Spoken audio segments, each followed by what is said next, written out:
Fran Cañotas nace en 1992 en Arzúa. Estuda xornalismo e durante as prácticas da carreira entra xa en contacto coa CRTVG. Primeiro na Radio Galega, logo na Televisión de Galicia, onde continúa a desenvolver a súa carreira. Presenta programas de grande éxito como O Come a Comarca ou nestes momentos A Voltas co Prato.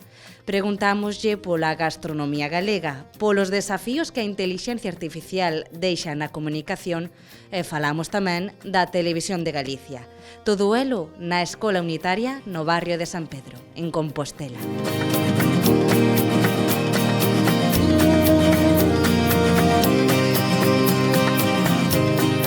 Cando saes fora, moitas veces o primeiro que che din é de onde és, e moita xente en vez de decir de Galicia, di de Arzúa, sabes? E todos, que é iso? Entón, bueno, creo que é algo que nos marca desde pequenos, porque hai moito sentimento de comunidade, de pertenza, porque realmente, por exemplo, que son os grupos de amigos, é curioso que non son grupos ao mellor da mesma xeración. Mestúranse, moita xente lévase, sae de festa ou vai polos bares de Arzúa e polas tabernas con xente que ten 7, 8 anos máis, outros que teñen 4, 5 menos. Entón, claro, como nos coñecemos todos, fai que seamos un pouco máis piña e iso fai que presumamos moito onde somos. Ademais, que tendo un produto como o queixo que é tan consumido en Galicia e no mundo tamén, pois supoño que nos fai ser un pouco máis orgullosos de onde somos, non sei.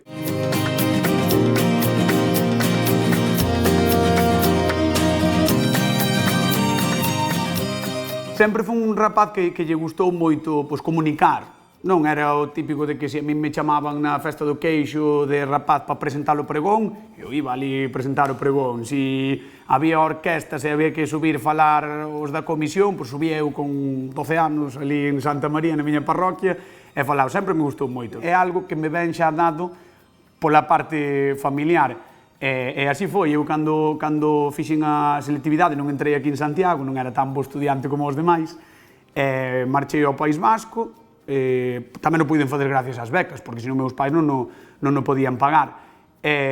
Botei ali 2 anos maravillosos, estou namoradísimo de Euskadi, de Bilbao, estou namorado completamente, e despois en terceiro de carreira xa me viñen pa aquí tamén un pouco, non pola presión, sino porque tiña aquí a todos os amigos, a todos os colegas de Arzúa e dos arredores e as compañeiras, entón, bueno, viñen pa aquí e xa quedei.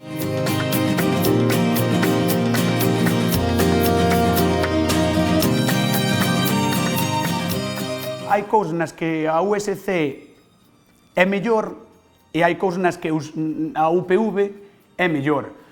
Claro, eu tiven a sorte ali de que, por exemplo, estreamos os estudos de radio en Euskadi, e claro, estrear iso, tiñan uns estudos de última xeración que, claro, as propias profes, tiñamos unha profe que estaba ali na SER, que facía o Oi por Oi, creo que era da SER ali, e sempre nos dicía, cando saiades de aquí non vai haber ningún estudo de radio como estes, porque realmente eran de última tecnoloxía, estaban supernovos ou superben. A Universidade do País Vasco igual está un pouco máis enfocada no que é a comunicación e marketing empresarial, por dicilo así, igual un pouco que son os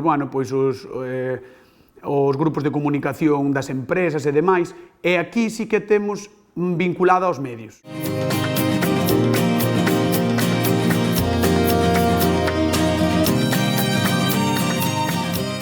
En cuarto, todo o mundo quería facer as prácticas porque, aforraba as 2 asignaturas, porque eran 12 créditos, entón 12 ou 14 créditos, aforraba as 2 asignaturas, e 2, porque todo o mundo quería tamén probar o que era o mundo laboral, non? Ainda que de prácticas non sexa o mesmo que despois fora. E aínda se facían probas na facultade para entrar na CRTVG, que tamén debeu de ser dos últimos anos. E fixen a proba, e saliu moi ben, a verdade, e escollín deportes de Radio Galega. Entón foi cando, de feito podía escoller tamén tele e radio, pero nese momento estaba moi enfocado á radio. A mí sempre me gustou moito o xornalismo deportivo, de radio concretamente, e foi maravilloso, porque realmente entrei ali e despois xa, unha vez que rematei as prácticas, xa fun como colaborador a facer narracións de partidos, ata que entrei na tele, que é outra historia.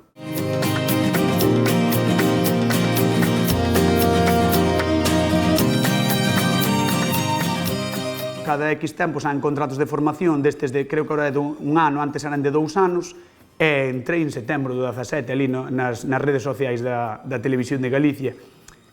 Que pasa? O ano, cando levábamos un ano ou así, máis ou menos, fixeron unha proba de presentadores interna. Eu tive unha sorte de que me veu Benito Cores, que sempre lle estaría eternamente agradecido, a don Benito de Cambados, chamoume así un día, estaba eu na casa, e chamoume e di, ven por aquí que quero falar contigo. Fun pola redacción, onde había redacción provisional, ainda non estaba nova, ali o búnker que lle chamaba eu. Foi increíble, porque díxome, vas vir facer as redes sociais ou en xogo? Eu, claro, primeiro quedei así sorprendido, dixenlle, vale, tal, bueno, pois empezas o domingo que ven. Chego ali, entro pola redacción, moi nervioso, claro, era a primeira vez que ia facer algo así, bueno, xa fixera algunha historia, pero non un programa así como en xogo. Ele estaba falando polo teléfono, esta rapaz, pero a berros, además berrando ali na redacción, e eu, mima, espero que non estea falando en min, por favor, porque isto vai dentro, xa está aquí, bum, colga o teléfono e dime, que horas son estes de chegar? Eu, pero Benito, dixeches máis 6, se che digo a 6, tens que virar 5, eu, bueno, vale, e dime, vai a maquillaxe, vestiario, perruquería, tal. Entón, chego ali a vestiario, e dime, home, ti que eres o rapaz que manda Benito, non sei que, claro, e todo o mundo lle daba a risa, eu non sabía por que era, dame a roupa, maquíllanme, e vou andando, todo o mundo jiji, jaja, jiji, bueno, pasao ben, tal, eu, mima, xa me estaba poñendo nervioso, porque xa estaba, bueno, isto que é? E de repente chego ali e dime, vente, vamos para o plató 150, vente conmigo, e tira conmigo, así, además, mangao, bum, e digo eu, pero que ven, ahora Óscar Benito, para presentar, sí, porque vas a entrar ahora na Liga das Cidades, xa, eu, ás 6, eu iba para un xogo que empeza ás 10 e pico, 10 e media, eu, a ver, non dou xestionado isto, o sea, que pasa aquí? E dime, vas para dentro, ahora vas para o plató 150, pois que veña Óscar Benito, e dime, non, vas ti solo. E eu, como que vou só, de que? E dime, sí, vas ti só ali e dis, benvidos, 32ª temporada ou algo así da Liga das Cidades, dixen os campos, os partidos, os árbitros, e di, xa che vou cantando eu, polo pinga, xa che vou dicindo eu. E eu, eu estaba ali, bueno, como un flan, evidentemente. De feito, teño guardado ese clip porque é maravilloso. Eu recordo que empecé, claro, din paso a un campo, e según din paso ao campo, levanteime, saín correndo, cheguei ao departamento onde estábamos nós de redes sociais e digolle a Alba, dime, por favor, que non estou saindo, que é unha broma, sabes, para probarme, dime, si estás saindo pola que dúas, eu. Mi madriña, 4 horas ali botei, 4 horas. E despois rematei, comín, recordo, un sándwich rapidísimo e a media hora en xogo. E 2 horas máis. Bueno, salín dali, pegame así, bum, nas costas e dime, bueno, o domingo máis. E así empezou a aventura.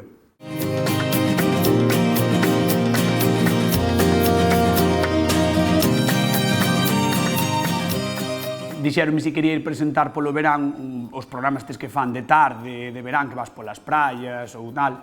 Se chamaba Adiviña quen ven esta tarde, que presentei con Lucía Rodríguez. Recordo, ademais, o fatídico día no que o Depor non ascendeu en San Xoán contra, eu non son do Depor, pero que non ascendeu en Mallorca contra o Mallorca, gañara 2-0 na ida, e foi o último xogo que fixen, tiñamos un despregamento increíble pola Coruña, con cámaras no autobús, claro, é que ademais era o día de San Xoán.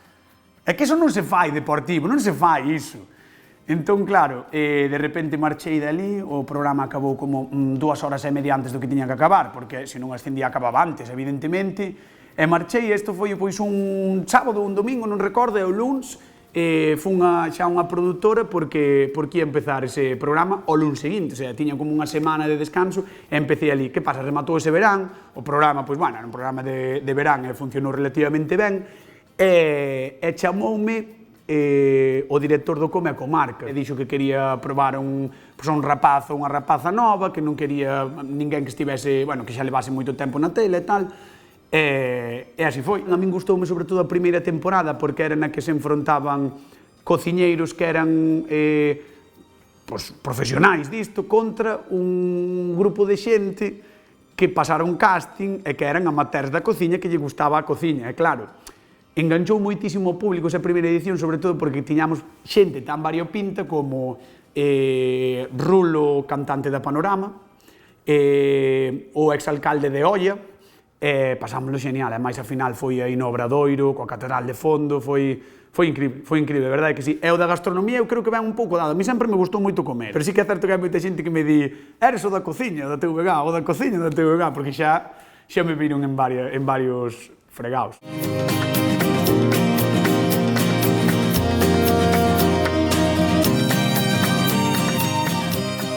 No Come a Comarca, na primeira edición, había unha cousa moi chula, que era que intentábamos recuperar pratos que ao mellor xa non estaban no día a día da gastronomía dos galegos e das galegas, de zonas moi concretas. Por exemplo, pois íamos á zona de Fisterra, o noso director, que como digo é un friki da cociña, buscaba así algún prato que históricamente, ou mellor un prato de posguerra, de cando non había tanto que comer, probábamos, intentábamoslo facer no programa. Eu creo que na zona de Fisterra faise unha cousa que é moi curiosa, que é que antes, como os percebes, pegabas unha patada a unha rocha e saían 700.000 percebes, facían como un guiso con patacas e percebes. Sí, é que é unha cousa que hoxe en día ao mellor vale 700.000 millóns de euros, sabes? Pero daquela, claro, entón era moi curioso que fomos a un restaurante, ao Faragón, un restaurante moi chulo,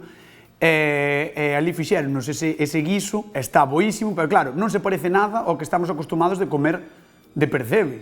Tortilla de ourizo de mar, que eu non sabía que se facía, non teño ni idea, e sabe a mar, porque claro, o ourizo ten un sabor tan potente, sabe tanto, é como, eu sempre digo, para mí o ourizo foi como pegarlle un bocao ao océano, porque sabe moi a sal e así, entón tamén provei eso. Despois hai unha receita, creo que tamén é en Fisterra, que se fai, é como un pudding inglés, por dicilo así, que se fai co bandullos, como un botelo ou así, sabes, grande, pero de cor branca, máis ou menos, e branco, amarelo, crema, é unha sobremesa, o sea, é un postre que é bastante curioso. Eu creo que dos tres o que máis me gustou foi o dos percebes con, o guiso ese de percebes con pataca. Creo que tamén lle botaba un pouco de polvo, creo recordar. Xa que era un prato que hoxe en día sería gourmet de todo.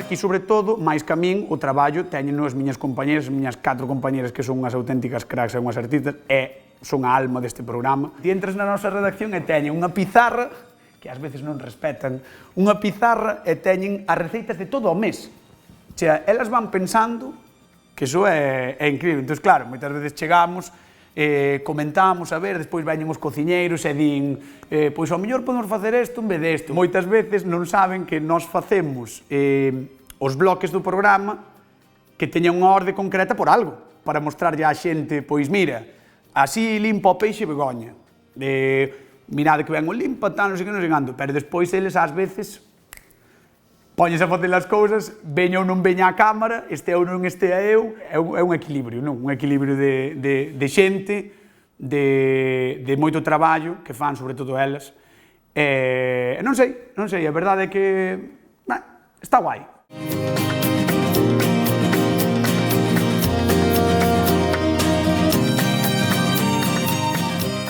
Nunca unha inteligencia artificial ou un ordenador, ao fin e ao cabo, vai ser como unha persoa. Por qué? Porque non é humana. Quero dicir, é moi complicado, que o pode facer moi ben, non dubido da xente que crea inteligencia artificial e que é moi boa e seguramente máis inteligente que a min. Pero creo que lle vai faltar sempre esa naturalidade. Queremos que se entrelace co noso sector, vale, eu estou disposto a asumilo e creo que é normal e natural, porque ao final, igual que houve unha revolución industrial e as máquinas tiveron que entrar e chegaron para quedarse, pois non nos queda máis remedio que aceptalo, pero con un control, evidentemente. Non pode ser, ala veña, collémosche aquí a túa voz e de repente podemos explotar e reexplotala sin que ti, por sorte ou por desgracia que tes esa voz, recibas nada a cambio, non? Ou incluso a túa imaxe. Creo que pode ser positivo, se o miramos na súa xusta medida e se intentamos entre todos chegar a un punto de acordo.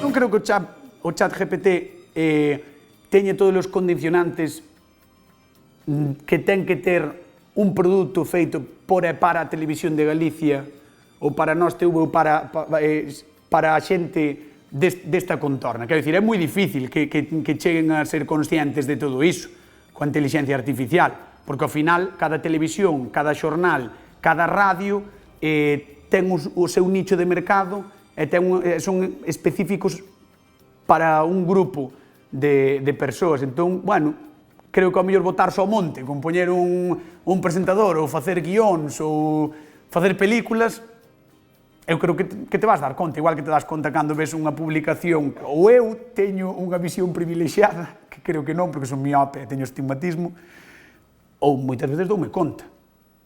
Sei perfectamente cando un ilustrador ou unha ilustradora fai algo e cando non. Que non digo que estea mal o que fai a inteligencia artificial, pero eu creo que é distinto.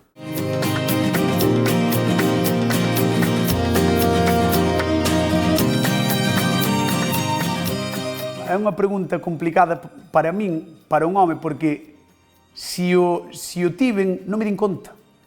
É que eu creo que ese é o problema. Xa non é só que haxa máis mulleres nas produtoras e demais, é que agora xa nin hai homes que fan a carreira. Xa hai moi poucos homes, a maioría da xente que fai a carreira de xornalismo, neste caso, son mulleres. O cal me parece espectacular, porque antes non había directamente, quero dicir, antes non había, agora se non hai homes é porque non queren estudiar xornalismo, non é porque non se lles deixe. Entón, claro, para min é complicado responder a pregunta porque non son consciente. Ao mellor agora ven unha compañeira e dime, pois, houve un día no que pasou isto e ti non te daches conta, e explica esa situación e digo, pois tes razón. Pero non é algo que eu sentise nun momento dado, sabes?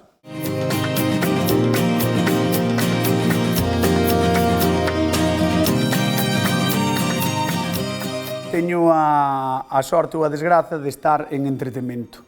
E teño a sorte ou a desgraza, eu creo que a sorte de que nunca me gustou informativos. Xa é unha cousa que non aguanto porque é demasiado serio para min. Eu entendo que a xente reivindique o que crea que ten que reivindicar, evidentemente. O mesmo digo de antes, eu nunca viví unha situación ali dentro que diga, pois, sabes, pero simplemente porque non me tocou. Quero dicir, eu non nego que haxa xente que se sinta mal ou que tal, e que teñen todo o dereito do mundo a estarse manifestando e demais. Pero claro, eu non podo dicir eu vin isto, porque non o vin. Simplemente porque non o vin. Entón entendo que, bueno, tamén é complicado. Unha tele pública ao final xoga con moitos factores. Non é como unha tele normal. O sea, sí, en certo aspecto, pero despois tamén ten moitos condicionantes externos e internos que a maioría da poboación non coñecemos. Entón, con respecto ás condicións laborais, por exemplo, é que a xente de fora das produtoras está peor que a xente de dentro,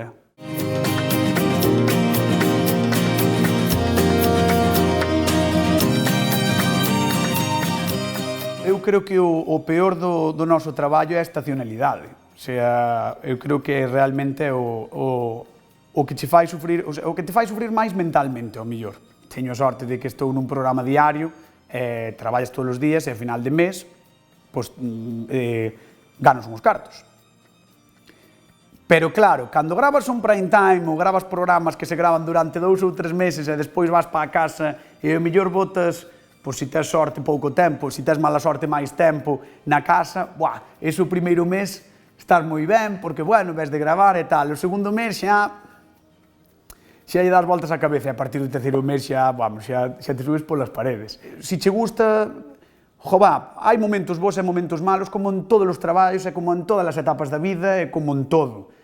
Pero eu seguiría insistindo, porque a base de insistencia, malo será. A base de insistir, bueno.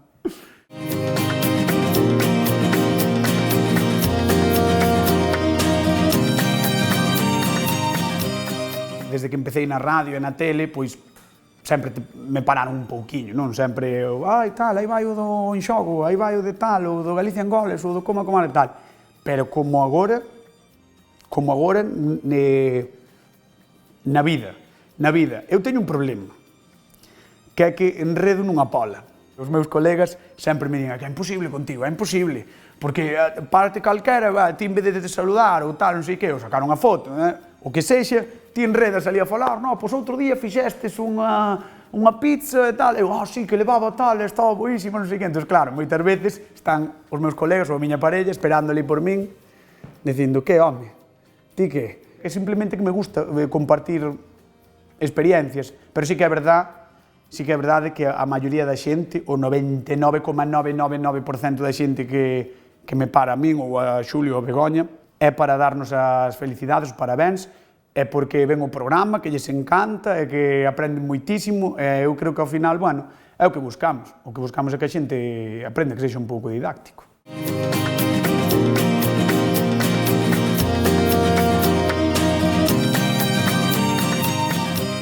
Parece un pouco friki, e no fondo é un pouco friki, pero a min gustame presentar por Ramón García, polo Gran Prix e polo que apostamos. Quero presentar un concurso